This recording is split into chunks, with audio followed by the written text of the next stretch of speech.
control to work. So yeah, throttle position showing 0. So throttle position needed to be re-indexed so that the idle control feedback could kick in. Looking at this, the idle control right now is set to approximately 1275, 1300, and then we see the ignition timing is feeding back and starting to alter and trying to adjust the engine's torque to reach that desired target speed. That was one thing I just noticed, and then the other thing was the throttle position sensor looks noisy. Let's put a filter of something like 50 milliseconds and see what that's going to do here with that reboot. Let's see if that calms down the TPS reading, because that's used for idle control, and if it's kind of skipping around or moving around, that's not ideal. So now notice with the higher filter, throttle position isn't showing that it moves around. So that looks okay. All right, so we know the idle control is doing its thing right now. Let's turn our attention back into the fuel delivery and take a look here. So the composition sensor looks like it's online. I don't know why, maybe just rebooting the ECU if I was making those changes. Things are starting to track properly now.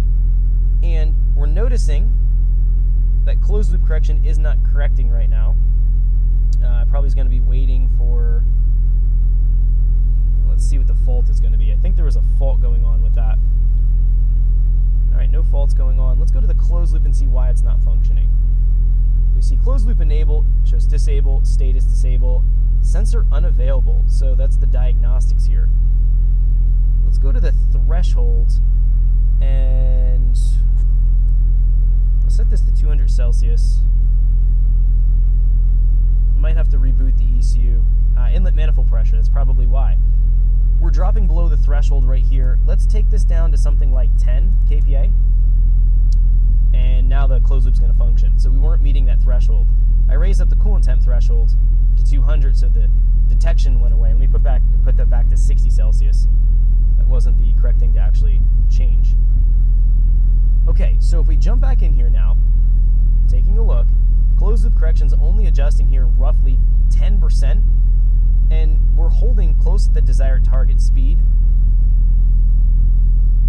Yeah, target is 1200, we're on 1220, 1240, so we're getting close to the desired target, and we're on 60 degrees Celsius, so the engine's almost warmed up at this point.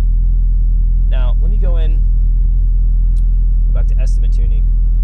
We could go and adjust the estimate values, or we may need to, because the estimate inlet manifold pressure showing 20 kPa, that's a pretty low estimate value feeding into the airflow model, so that could be essentially problematic a little bit.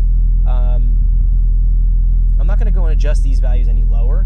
I'm going to go after the injector latency. I think the small deviation or just the difference that we're finding right here could be related to just the injector data being off a little bit. So we started off with some pre-populated injector data that was kind of close that I had from another engine.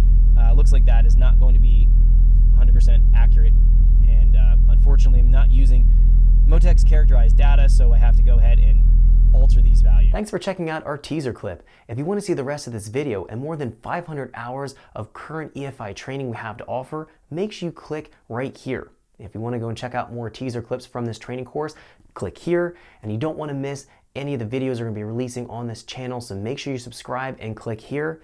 Thanks for watching, and I'll see you guys later.